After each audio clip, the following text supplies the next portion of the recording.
투자는 민첩한 여우처럼. 안녕하세요, 길쭉분 사이클 투자자 샌드폭스입니다. 자, 이번 시간 TLT와 팀 F 단기부터 중기 사이클 흐름이 형성되었다는 말씀을 드리도록 하겠고요. 이 채권 금리는 현재 조정을 받고 있고 TLT와 팀 F는 역으로 반응하기 때문에 올라가고 있는 모습들 보여주고 있습니다. 자, 우선 대중적인 미국채 10년물 금리 이 차트를 먼저 가져오게 되었고요. TLT와 TMF는 조금 더 중장기물을 추종하는 ETF라는 거 말씀을 드리도록 할게요. 최근 상황들을 먼저 짚어보면요, 작년도와 재작년도에는 금리 상단이 다 왔기 때문에 채권 장기물 추종 ETF를 해야 된다라는 게 시장이 굉장히 팽배했어요. 이 전문가 집단에서 사야 된다라고 가장 강력하게 언급을 했던 상품이기도 한데요, 이 고점대로 엄청난 낙폭세를 그린 종목이기도 해요. 보시면 이 TLT 같은 경우 이 위에부터 아래까지 굉장히 낙폭세가 나타난 것을 보실 수가 있겠고요. 이 재작년도부터 내려가는 구간에서도 이제 사야 된다라고 이렇게 이야기가 계속 나왔던 종목이기도 해요. 그러나 현재가 이제 투자를 해야 된다라면은 굉장히 좋은 구간이다라고 저는 이렇게 말씀을 드리고 있는 구간이기도 합니다. 자, 그래서 이 고점 대비로는 엄청나게 낙폭세를 그렸고 레버리지 3배를 추종한 TF 같은 경우는 거의 박살 수준을 나왔기 때문에, 자, 이런 측면에서 결국 우리가 시기를 잘 유출을 하고 안전한 구간에서 민첩하게 해야 된다라고 말씀을 드리고 싶어요. 이 종목들이 올해 접어들어서 금리 전망에 대해 시장의 분위기가 225bp에서 300bp까지 인하에 대한 전망치가 나오게 되었고,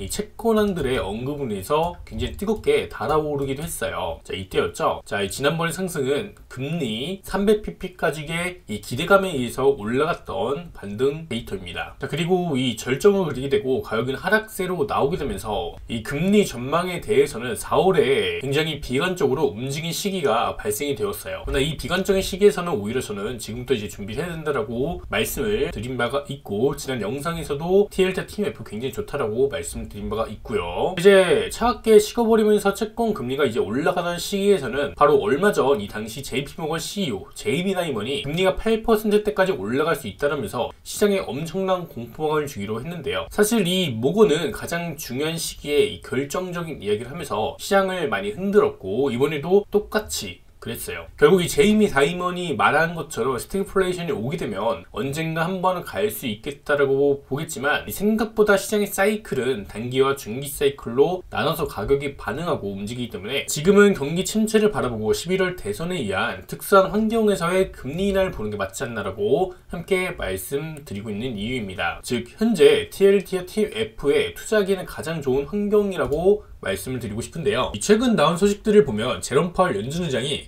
암스테르담에서 열린 네덜란드 초청 대담에서 제한적인 통화 정책이 효과를 발휘하는 시기라고 언급을 했으며, 최근 몇 개월간의 데이터를 봤을 때 물가가 쉽게 안정되지는 않겠으나 금리 인상 없다면서 추가적인 데이터를 확인하겠다는 말을 남겼어요. 사실 말은 이렇게 하지만 연준의 역레포 정보가 낮아지면서 연준이 매도하면서 시장의 유동성 흡수 역할을 했던 이 디스인플레이션 경로를 완화적으로 선례를 하고 매도 물량을 절반 이상 감소시키는 정책을 6월부터 시행을 하게 됩니다. 채권금리의 상방 압력을 주었던 게 공급 물량이 증가하고 채권금리는 이전에 비해 상승했으나 이 줄곡 수요가 과거에 비해 감소한 게 TLT와 TMF의 투자에 가장 큰 악재였던 것이죠. 자, 이게 현재 개선이 되고 있고 금리 인하까지 전망치가 상승하고 있다는 점에서 흐름 개선이 확실하게 되고 있어요. 이번 PPI는 예상치를 상회했으나 CPI에서 부합하는 결과가 나오면서 시장은 이루면 6월 금리 인하도 바라보고 있겠고요. 이 JP모건, 골드만삭스, 모건스탄리, 노무라, 시티은행 등 5개 은행은 7월 금리 인하를 전망을 하고 있습니다. 결국 금리 인하와 공급 물량 축소와 맞물리면서 국채금리의 조정세는 약 한 달간 지속이 될 걸로 보여지겠고요. 이 중간중간 바뀌는 데이터와 발언에 따라서 흔들리는 구간도 있겠으나 이 채널의 이 하단부, 이 미국지 10년물 기준으로 채널 하단부까지는 닿을 걸로 보여지고, 반대로 TLT는 채널의 상단부까지 올라가지 않을까 생각을 해볼 수가 있겠습니다. 자, 생각보다 이제 순탄하게 올라갈 것으로 보여지고요. 자, 그러나 우리가 항상 그래왔잖아요. 가격이 내려가면 더욱 비관적인 전망들이 끝을 향할수록 나오게 되고, 가격이 상승하게 되면 더 낙관적인 전망이 끝을 향하면서 나와버리게 됩니다. 자, 이게 투자자들의 시야를 혼탁하게 만들고 흐려버리게 하기 때문에 단기와 하루와 중기 사이클 내에서는 즐겨도 된다고 봅니다. 그러나 우리가 장기에서 오는 채권 상방의 압력은 결코 무시를 하면 안 된다라고 말씀드리도록 하겠습니다. 현재 가격이야 조정 후 반등 구간이라서 괜찮아요. 근데 한번 올라간 시기에선 낙관론이 팽배해져 버리고 그 구간부터 무리를 해서 공격적인 투자에 들어간다면은 욕심에 대한 대가를 치르리라고 보여주고요. 자, 얼마 전 뱅크 오브 아메리카 마이클 하트넷은 금리 인하에 대한 기대감이 투자자들의 낙관론을 끌어올렸으나 스태그플레이션의 증거가 나타나면 증시는 타격을 입을 것이라 언급한 만큼 증시뿐만 아니라 채권금리의 상방 압력으로 다시 한번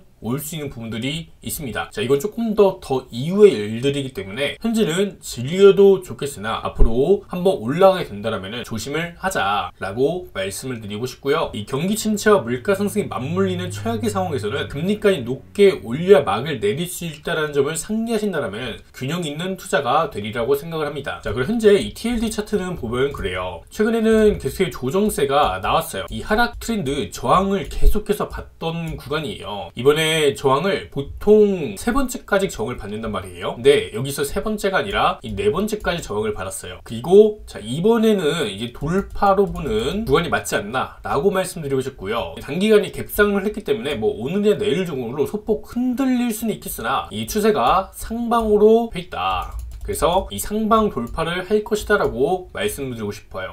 그래서 이 저항 트렌드, 아직 강력한 저항 트렌드가 이제 약해지는 구간에 왔다라고 말씀드리고 싶고요. 이 약해지는 저항 트렌드를 충분히 돌파할 수 있을 거라고 생각을 하고, 현재는 채널부의 하단부 닫고 반등이 나오고 있는 것이기 때문에 굉장히 흐름 자체가 좋다고 봐요. 기본적 분석과 기술적 분석 둘 다 했을 때 우위가 있는 구간이지 않을까라고 말씀을 드리고 싶고요. 그래서 지금처럼 약간 불확실성이 혼재되어 있는 시장에서는 이 가격이란 거는 더 잘 움직이게 됩니다. 그리고 우리가 올라갔을 때 확실하게 생각하는 구간 나오잖아요. 이때부터는 굉장히 조심을 해야 되지 않나라고 싶고요. 이때는 아마 굉장히 낙관적인 전망들이 다시 한번 나올 가능성이 커요. 그래서 우리들이 이제 팔아야 되는 시기에 못 팔게 하는 게 결국에 이 뉴스와 심리에 영향을 미치게 된다 라고 말씀드리고 싶고요. 저는 그렇습니다. 뭐 작년도에는 채권발 대공황이 올 수 있다, 위험하다라고 계속 말씀드렸습니다. 이 TNF 기준으로 굉장한 낙폭세를 그렸어요. 제가 위기를 말씀드리고 마이너스 55% 폭락세가 나왔는데, 자, 이때 당시에 굉장히 많은 유튜브 채널과 뭐 전문가 하는 사람들, 내노라 하는 사람들까지 다 올라간다고 얘기했던 시기예요. 그때 제가 거의 손에 꼽힐 정도로 유일하게 폭락한다고 말씀을 드린 바가 있고요. 근데 제가 뭔가 대단해서 이렇게 말씀드린 게 아니라 시장에 간과했던 문제들, 그걸 딱 알아버렸기 때문입니다. 그거에 대해서 제가 포커스를 맞춰서 말씀을 드렸기 때문에 어느 정도 적중률이 높지 않았나, 결국에 언론 지표, 인간 지표들이 해냈습니다. 이 폭락에 대해서 피할 수 있었던 게 그게 가장 큰 원인이 있었고요. 자, 이번 바닥 구간에서는 반등세가 나왔죠. 72%가 나왔고, 자, 이때 바닥에는 한번 반등장 온다라고 말씀드렸어요. 그래서 이 구간까지 받고, 자, 이 구간에서는 추가적으로 올라갈 수 있다는 영상을 한 번 더 남겼고, 그리고 이 구간에서는 다시 조정 온다라고 말씀드렸어요. 그래서 계속 조정 옵니다, 이 채널 저항부입니다 라고 말씀드리고, 최근에 이 구간에서 이제 한번 장세가 이제 옵니다라고 말씀을 드린 게, 결국 금리 인하 6월을 시장이 굉장히 낙관적으로 예측을 했기 때문이고, 그래서 금리 인하 전 두 달 전부터는 우리가 준비를 서서히 하면 좋겠다라고 말씀을 드린 바가 있으나, 이때 굉장히 비관적인 뉴스가 추가적으로 나왔어요. 그래서 자, 여기서는 일단 잠정 보류를 했다가 최근 들어서 다시 이 부분부터는 다시 봐도 좋다라고 말씀을 드렸어요. 자, 이렇게 빨간 표시 하나 해놓겠습니다. 그래서 계속 분석은 이어집니다. 뭐 제가 다시 잠정 보류하고 다시 분석을 했던, 다시 좋다고 말씀드렸던 구간까지 봤을 때 조금 더 조정 나온 폭에서 말씀드린 거기 때문에 문제는 없다. 그리고 최저점은 우리가 결국에 잡을 수도 있지만 이거를 매번 맞추지 못해요. 최저점까지 맞추지 않더라도 얼추 이제 바닥 구간을 딱 봤을 때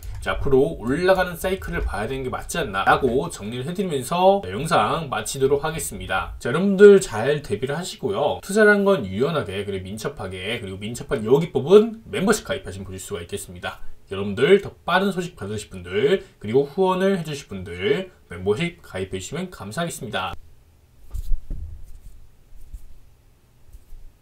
샌드폭스였습니다.